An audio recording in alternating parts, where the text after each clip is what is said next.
Hello and welcome back to the Share Parenting channel. I wanted to address a question I got today on a discovery call from a mom who had a 14-year-old. And the question was, is it too late? And we were talking about the multiple reasons why it is not too late. First of all, it's never too late. I have seen mothers in their 80s repair with daughters in their 60s. So we're talking about teenagers. We've got so much time. Two, the mark of a healthy relationship isn't actually that it's conflict free. It's that when there is a rupture, it's followed by a repair. Repair is the single best tool that you can learn in parenting. You're going to make mistakes. You're going to make the wrong call. You're going to overreact. You're going to be a human being. Shocking, I know. And when you are able to analyze your own choices, your own behavior, take ownership of somewhere you went off path, and then come back and make that repair with your child, they benefit from that rupture. That doesn't mean you seek to have, crazy over dramatic reactions all the time, but life will present you plenty of opportunity to make mistakes and to repair. When we are talking about teenagers in particular, teenagers actually deeply want to be connected to their parents.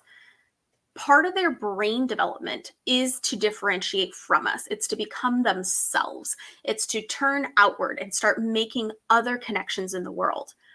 But that doesn't mean that they lose their need for home. They still want to know that they have a place they belong. And so many of us start to do a couple of things that cause that relationship to be strained. One is becoming very critical. We start thinking, oh my God, you're almost an adult. You need to be able to do all these things. And we start to become very critical of our teenagers. Nobody likes to be criticized all the time. If you are wondering whether that's you, think about the last time that you said something positive to your teen. Are all of your reactions just about correcting their behavior or their tone or their attitude or what they forgot, chores-wise or homework-wise? Or do you take the time to truly see their strengths, their beauty, their interests, things that they're naturally good at, things that they're developing, problems they're solving? Do you even know those things? Now, it is hard to talk to teenagers sometimes because of the way that we talk versus the way that they talk. Most teenagers are not going to do great by sitting across from you at the table, making direct eye contact and feeling like they're being grilled. It's not going to go well. So instead, I encourage parents to do something with your teen.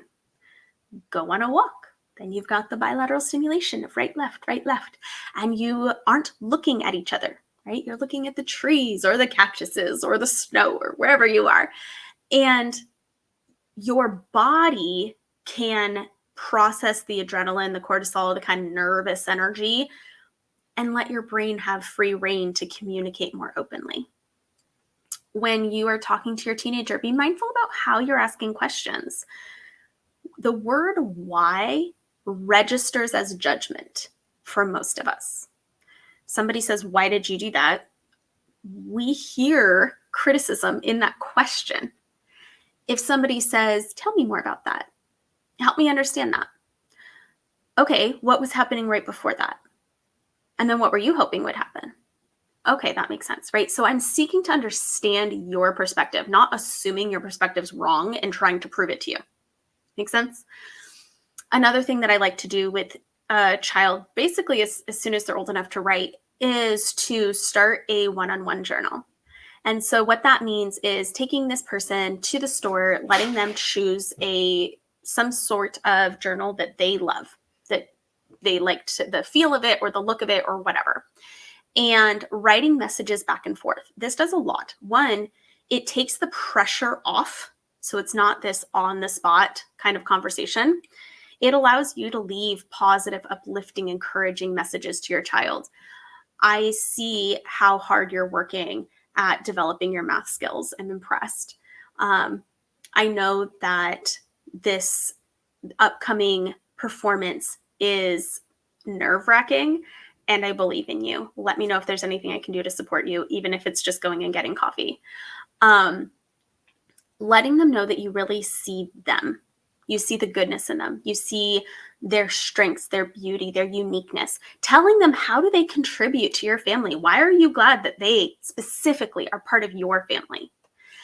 And in doing this, they get to reread these messages when they're having a hard time, when they don't feel so connected.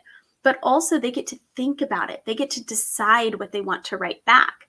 And it gives that space to process words before they go onto paper. It can lead to really great conversations, especially for super busy parents who don't have a lot of face time with their kids. This is a way you can stay connected. I know it's tempting to say, yeah, well, I text them and, we meme back and forth. And yes, that is something that's true. Also, there is something more permanent and more precious about this dedicated space for positive messages. They don't have to scroll through, hey, what's for dinner? Hey, can you pick up milk? That kind of stuff. They can go to this special place that has been dedicated to uplifting them. And that can become a treasure to them during hard times. The last thing is that we assume that whatever's going on with our teenager, they're fine. Not everybody does this. This is the most common for families that are really busy, families that have one child that might have special needs of some variety, families who they themselves, the parents, were not really allowed to express their emotions. And so the strategy they developed is, I'm fine. Everything's fine. It's fine. We just power through. Pull yourself up by your bootstraps. Don't complain. Positive attitude. Here's the problem. Whatever your teenager is struggling with is very, very real to them. And it does not help them to be more resilient by being told, get over it.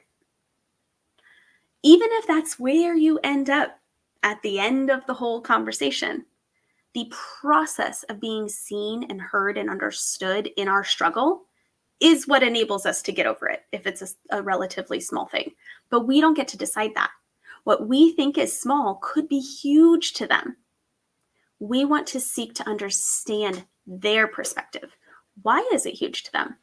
What is it they're afraid of losing? What does it mean about them that this is hard right now? And when they're struggling with those thoughts, we need to know that to be able to provide the counterbalance. We don't need to tell them that they're wrong, get over it, it's easy, right? When we tell somebody who's struggling, meh, that's easy, we're invalidating their struggle, and we're telling them that the fact they find it hard makes them stupid, weak, whatever. Obviously, we're not saying those words, but that's the message they're getting. And it makes them shut down, and it makes them feel less connected. It makes them feel less seen. So by slowing down enough, by becoming vulnerable enough, because it's not easy, to sit in that struggle with them. Tell me about that. What is the challenge with this teacher? What makes you think that? I'm not telling you you're wrong. Maybe she is awful. Help me understand it. I wasn't there. Paint me the picture, right? Genuinely trying to see their side. We're so quick to tell them they're wrong. I'm sure she's actually great. They wouldn't have hired her if she wasn't a good teacher. You're just being dramatic. Why? What harm is there in holding some space for this alternate perspective, this alternate experience that our child is feeling? Doesn't mean we agree. Doesn't mean that we like the strategy they chose to handle the situation.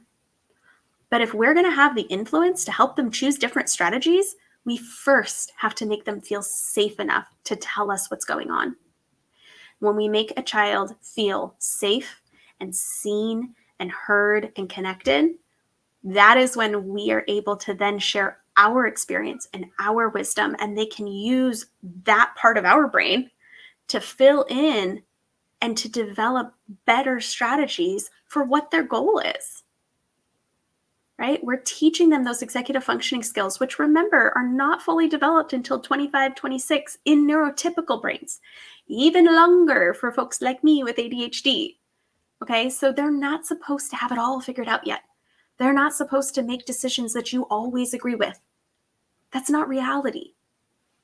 And the idea that the solution to that is to come down harder on them, it just divides us. It breaks us apart. It brings us away from each other. And we have less and less and less influence. I suggest we come together. We build attachment, we build connection. And then we talk about things as problems to be solved together. We don't assume we know everything because we're not there. We don't know their life the way that they do.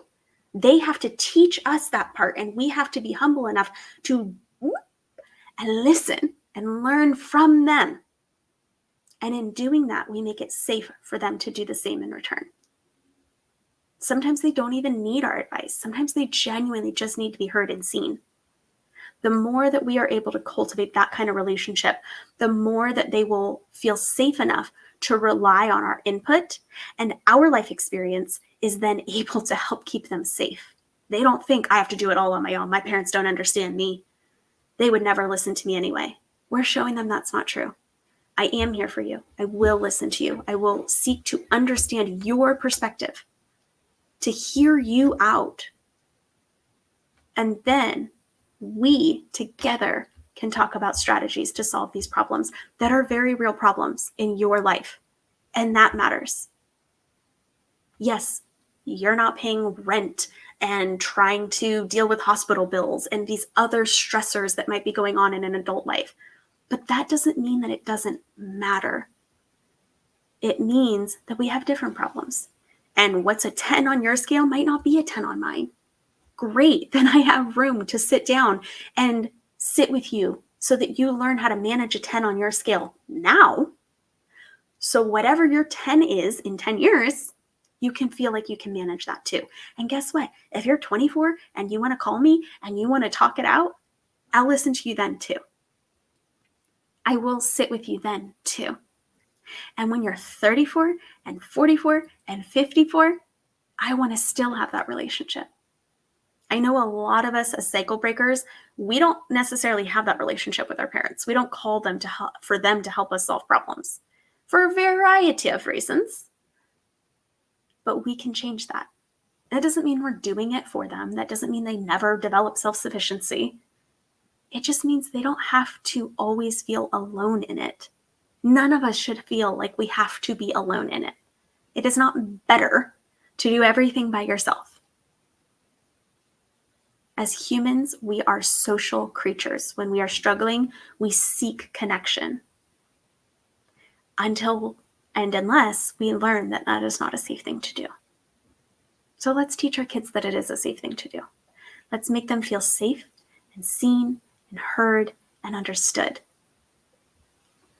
And it's never too late for that. You might have to own some things. You might have to say, hey, this is how I handled this before, and I think that was wrong. Or I'm really working on slowing down enough to sit in these hard feelings. Usually I just power through and pretend they're not there and bury them until I explode later. I don't love that strategy, so I'm working on some new strategies, right? Your vulnerability, your honesty is what teaches them, hey, I can learn new things too. I can own where I'm maybe not handling this the best because my parents can. My mom's already showing me that she's able to do this, so can I. That modeling that we talk about from, 2 years old on, that doesn't stop. It becomes even more important because we can't just pick them up and put them in their room at 14, right? We can't just block them from touching something dangerous. Keeping them safe is a whole other creature when you're talking about a teenager. It requires a lot of respect, a lot of connection, a lot of trust, and a lot of that emotional attunement. A lot more than just telling them what to do. So, is it too late? Never. Never, ever, ever. And I told this mom, guess what? You're learning all this at 14 with her. You're being able to create the safety with her at 14. That means her entire high school career, she's going to feel safe and seen and connected with her parent. Do you know how freaking awesome that is? 4 years before she goes out in the real world, as we call it, she gets this safety and connection and attunement. That is miraculous. I love that. So, no, not too late at all. Just be honest. Communicate openly. Tell your kids what you're learning, what you're working on.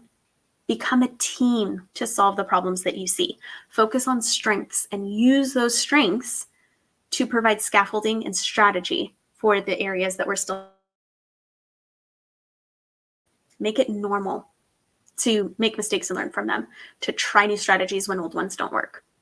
Make that part of your family culture. Be the leader, be the example of what that can look like in your life, and let them show you what it can look like in their life.